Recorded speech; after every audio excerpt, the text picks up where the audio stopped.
Olá, eu sou o Blitai e hoje nós vamos para o nosso segundo vídeo de 3DT Victory da nossa série aqui do canal, tá? Eu espero que vocês estejam gostando e acompanhando. Só para dar uma geral para vocês, esse mês a gente está falando sobre a série do 3DT Victory e já temos um vídeo aqui no canal que é o vídeo do como jogar, tá? Em que eu expliquei ali o sistema de forma geral, expliquei cada um dos detalhes da ficha e etc. Então já tem o vídeo aqui. Hoje nós vamos falar sobre como funciona o combate e a morte dentro do 3DT Victory, como que ela acontece. Aí depois, semana que vem, a gente vai falar sobre o cenário de 3DT Victory. E no final, o último vídeo vai ser passando ali, comentando sobre todos os arquétipos. Então você não pode perder. Já deixa o like, se inscreva no canal e vem comigo para você não perder nada, tá bom? Lembrando que já tem um vídeo de ficha do começo do ano aqui no canal, tá? Vamos lá falar então sobre combate e morte, como funciona a treta dentro do 3DT Victory, tá? Olha só, é muito importante que você tenha visto o vídeo passado, tá? Ele vai refletir bastante coisa do que a gente falou aqui. Então, principalmente os conceitos iniciais, né? Basicamente, galera, no combate do 3DT Victory, a gente tem dois tipos de ações gerais, né? A gente tem ação de ataque e a ação de movimento, tá? A ação de movimento, obviamente, é para você tomar distâncias, escalar, encontrar uma cobertura, alguma coisa nesse sentido, e a ação de ataque é efetivamente para você realizar um ataque contra o seu adversário. E você pode ter duas ações de movimentos dentro do turno, trocando uma ação de ataque por uma ação de movimento, mas o contrário não é verdadeiro. Você não pode ter duas ações de ataque trocando a sua ação de movimento. Isso não pode acontecer, tá? Além disso, como que funciona o combate de modo geral no 3DT? É bem simples, tá? Para quem joga RPG, é algo que a gente já tá bem acostumado.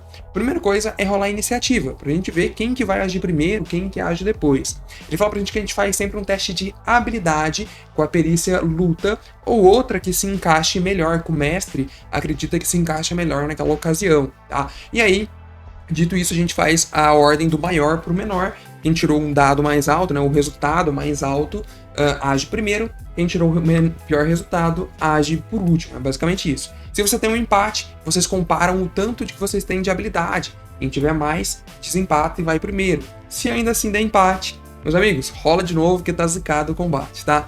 E aí ele fala pra gente que tem ação de ataque. Como que faz ali? Chegou na sua vez, você que fez uma ação de movimento já quer fazer a sua ação de ataque. Como é que é?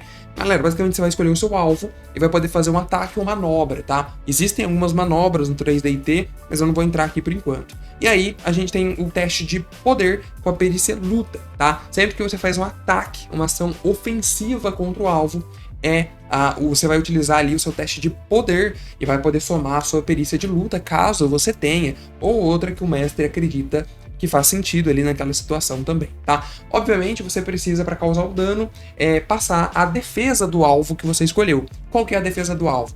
A defesa do alvo vai ser um teste contraposto. Então olha só que interessante, toda vez que tem um combate, os dois, né, tanto o alvo, talvez controlado pelo próprio mestre, né, quanto o seu personagem, vão fazer um teste. Você vai fazer o teste ali de poder com a perícia de luta, caso você tenha. O inimigo, ele vai fazer um teste de resistência também com a perícia de luta, ou outra que o mestre acha cabível ali, tá? Então é um teste contraposto. E aí vocês vão fazer essas rolagens e comparar o resultado delas entre si para ver se você consegue atacar ou não. Ele fala pra gente que, em regra, você sempre causa 1 de dano, tá? Pelo menos 1 de dano, mesmo que a defesa do seu inimigo seja maior do que o resultado do seu teste de ataque. Mesmo assim, 1 de dano você causa com uma leve exceção, tá? A exceção é a defesa perfeita. É quando o teste da defesa que o alvo fez, ele dobra o teste de ataque, né? Então ele até dá um exemplo aqui. Imagina que o seu ataque foi 4 e o alvo ele rola 8 ou mais de defesa, ele dobrou o seu resultado do teste de ataque. Aí não tem como te defender também, né? Aí não tem como te ajudar. Nesse caso aí, ele não toma dano nenhum, tá? Ele não toma dano nenhum. Mas, de forma geral, ele toma um dano. E aí, se o seu ataque, o seu resultado do teste de ataque for maior que a defesa do alvo, ele vai tomar de dano a diferença. Então imagina que é o contrário, né? Imagina que o seu teste de ataque deu 8 e que o teste de defesa dele, o resultado do teste de defesa deu 4. Nesse caso, a diferença ele toma na vida seria 4 pontos de vida, o que é bastante coisa, tá? É bastante coisa dentro do 3DT. Vamos ver agora quando tudo dá errado e você perde o combate que você estava travando. Nessa parte da derrota, o livro ele fala pra gente uma coisa muito interessante, né? Os pontos de vida que existem na ficha, eles não são necessariamente apenas para sua vida enquanto corpo, tá? Os pontos de vida, ele significa também a sua força de vontade, né? A sua razão de existir, a sua motivação. Então, quando você zera o ponto de vida, nem sempre isso vai acontecer num conflito direto, de luta, de combate. Pode acontecer numa discussão, pode acontecer ali, ele dá o exemplo, né, num jogo de xadrez. Então, galera, o ponto de vida ele vai reduzir em qualquer consequência. Ele fala pra gente que tudo que dói custa ponto de vida. Seja uma dor física, uma dor mental ou uma dor na sua honra, né, no seu caráter ali. Se você for humilhado numa discussão, você vai perder ponto de vida. E aí, uma vez que você chegou a 0 pontos de vida, você está derrotado.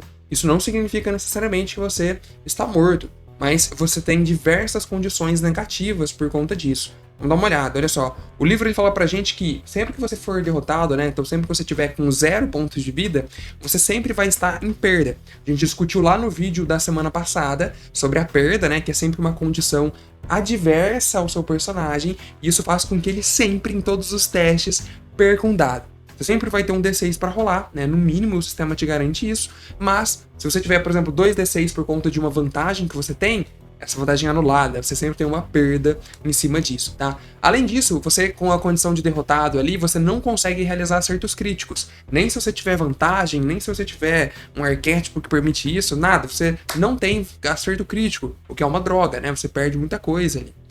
E, além disso, ele fala que você permanece na condição de derrotado até aquela cena acabar. Então não adianta você tentar dar a volta por cima, não adianta os aliados tentarem te levantar, te curar, alguma coisa assim. Não tem muito o que fazer, tá?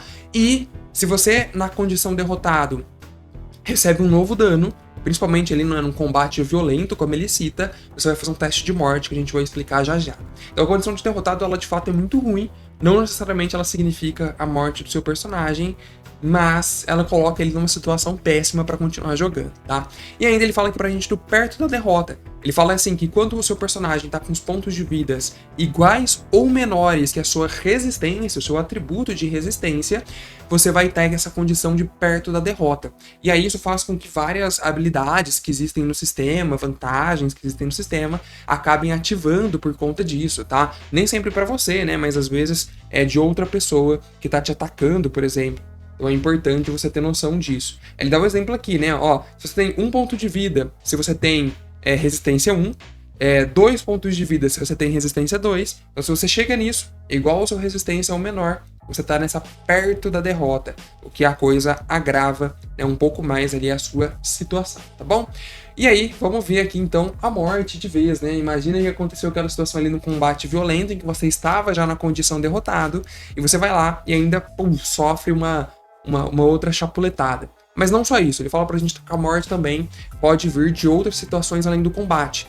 Então tem que tomar cuidado, tá? Os confrontos físicos podem terminar em morte, mas não necessariamente. Podem ter outros modos de se resolver aquilo, tá? Então ele é um sistema bem friendly ali pra você evitar a morte a todo custo, tá? Então ele evita a morte, mas ela pode acontecer, né? Às vezes você toma alguma decisão precipitada que você pode, sim, morrer, que é quando você toma esse golpe ali, já naquela condição de derrotado. Então você vai fazer um teste de morte. Como que é um teste de morte? Vamos dar uma olhada. Ele fala pra gente, olha só, que o teste de morte, ele é um teste de resistência e você vai rolar e descobrir o que acontece, tá? Então, o atributo resistência vai ser o responsável pelo seu teste de morte. E aí, o que você rolar é o que vai acontecer. Então, se você tirar ali um 12 ou mais, significa você estar caído. Então, você cai, mas ainda consciente, apesar de estar muito fraco.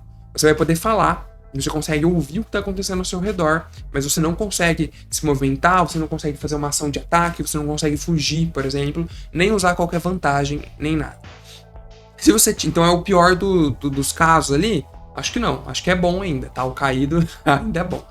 Do 8 ao 11 ali, você fica na condição de inconsciente, significa que você cai e perde os sentidos. Nem ouvir o que está ali ao seu redor, você consegue. Você literalmente está inconsciente e você só vai conseguir despertar depois de 1 hora de descanso, tá? Ou com um teste que façam em você ali, médio de medicina.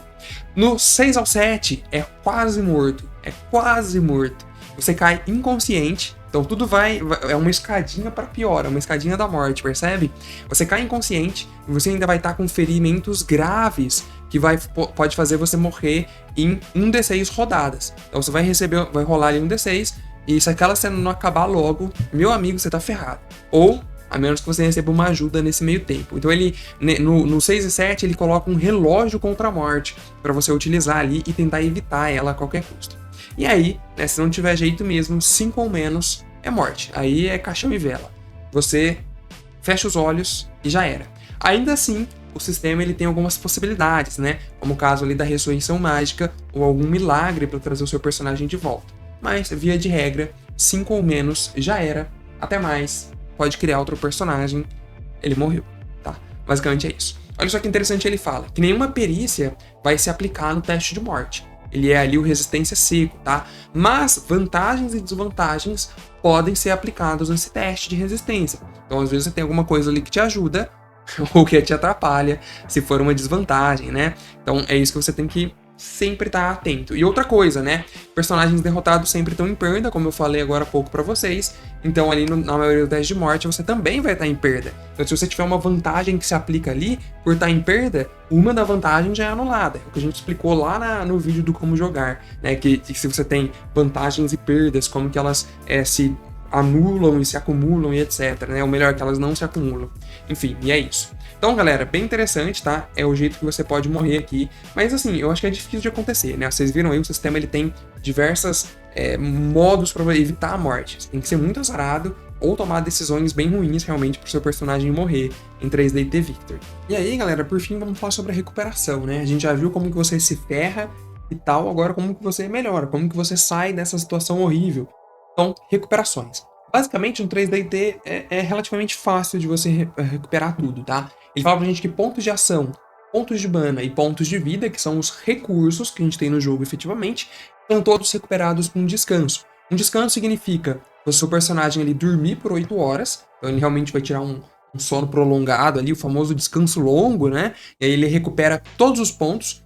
Ou então num longo intervalo. Ele fala pra gente ali que pelo menos um dia entre duas cenas, né? Imagina que acabou a sessão, aí o mestre fala, não, a próxima sessão começa dali 3 dias, 2 dias, ou pelo menos um tempo razoável. Mesmo que o seu personagem não durma, ele vai ter recuperado os seus recursos, né? Os seus pontos de recurso. É bem interessante. Ele traz pra gente as situações em que descansos curtos recuperam menos recursos, que é algo bem natural, né? Algo bem lógico, se a gente parar pra pensar. Ele fala pra gente que para cada 2 horas, o personagem recobre um número de pontos de vida e pontos de mana igual ao seu atributo correspondente. Quais são os atributos correspondentes? A gente viu lá no vídeo passado, né? Então, são habilidades e resistências, né? Seu atributo de habilidade e seu atributo de resistência são responsáveis pelos pontos de mana e pontos de vida.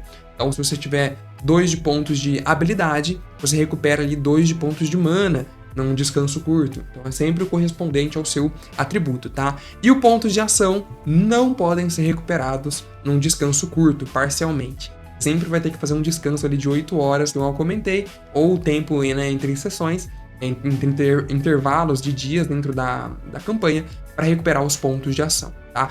E aí você precisa também, claro, achar um lugar para descansar, tal como um hotel ou até mesmo um hospital, né? Ele fala aqui pra gente que se o seu personagem ele entrou naquela condição de derrotado que a gente acabou de falar, ele pode precisar, o mestre pode determinar que ele precisa de um tempo no hospital mais longo ali para se recuperar e sair daquela condição. É algo bem justificável dentro do sistema, tendo em vista tudo que a gente comentou por aqui, né? Ele fala pra gente que ponto de ação e ponto de mana não são facilmente recuperáveis por outros meios, além do descanso. Então, a gente falou aqui, descansou 8 horas, recupera todos os recursos. Agora, imagina no meio do combate. Imagina que você já gastou todos os seus pontos de mana ali no combate e você quer recuperar. Não é tão fácil assim. Pontos de ação, então, muito menos, tá? Você tem que tomar muito cuidado na hora de gerenciar esses recursos e pensar bem como que você vai gastar esses pontos, tá? Ele fala pra gente que você pode recuperar ali, ó, talvez com sorte, né? Itens e pontos de recuperação. Você tem que administrar muito bem para ver o que vai fazer, tá? De maneira geral era isso. Sempre descanse ali, cuide do seu personagem. Comenta aqui no vídeo se já morreu jogando 3DT Victory. Eu queria muito saber esse detalhe, tá? Muito obrigado por ter assistido. Clica no botão Seja Membro. Vire um membro do canal. Você tem acesso antecipado aos vídeos. Você tem as nossas one-shots mensais e vários outros benefícios, além de nos ajudar muito aqui a continuar o nosso trabalho, tá bom? Valeu demais. Deixa o like, se inscreva no canal. Obrigado e tchau. Valeu. Até a próxima.